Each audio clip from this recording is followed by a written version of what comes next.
All right, we're back for another episode of Project Kiowa. So welcome to episode 3. We have a special guest, Kelly. Kelly is the mastermind behind our space planning. But before we get into the space planning, let's check out what we've got going on. So we are currently running our new water line back to our stop box here so we can get water to the house. So we've got it dug up and this should be finalized towards the end of the day today, tomorrow. But let's check it out on the inside. Kelly, what was your vision with this space in the living room and kitchen? Yes, so I'd love to walk you through some of the thought processes I've had while making the space plan for this space. This space right here was originally the kitchen. As you can see, it's very closed off from the rest of the space and it's a little bit small. So the main goal here was to update this space so that it's functional for modern living. So we decided to move the kitchen out into this area. This was previously the dining room, but we're gonna have a long bank of cabinets here. And my favorite part, a secret entry back through here, which is the existing stacked washer and dryer. And then if you look behind you, we've got an opening here to the living room. We're actually gonna expand this, so this feels like one open space.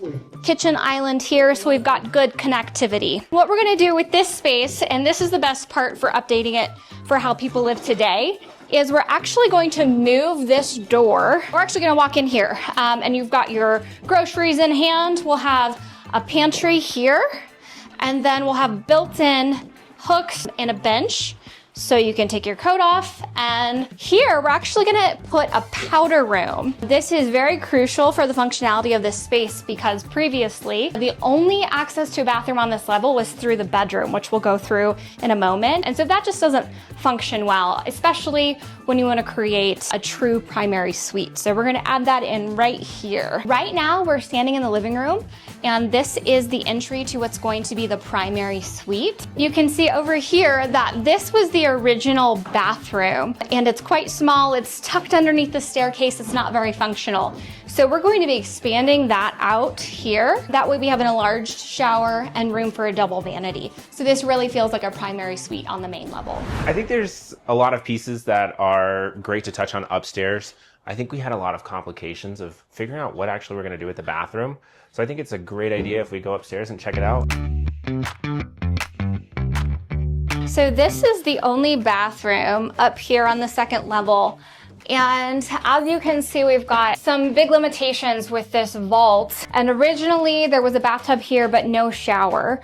And so again, to keep this updated for modern living, we really had to figure out where we were gonna put the shower. And what we decided to do is we're actually going to remove this window so that we can have the shower here. This is where we have the most space to have that head height that we need, have a nicely sized shower, and also keep some of the original plumbing in place. So the toilet will move over just a little bit and then we'll have a vanity here. Let's go into the bedrooms and love to touch on lighting just because we have a lot of angles on the ceilings and what we had to do on what we're gonna do with lighting. Before I touch on the lighting thoughts, real quick, I just wanna mention these vaulted ceilings are so beautiful and that really speaks to the character that we're trying to preserve. My favorite thing is how the natural light that Mark was talking about comes through these windows, bounces off of these walls and just illuminates the space so it feels really open in here and just comfortable to be in. But we do have limitations as far as what we can do with lighting. There was a discussion of, do we add can lights here?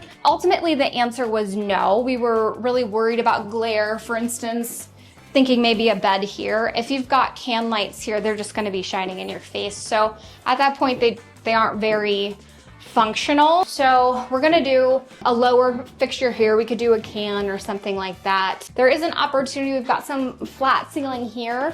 We could certainly add a fixture here and have them switched separately so you have opportunities for ambient light or something dimmable.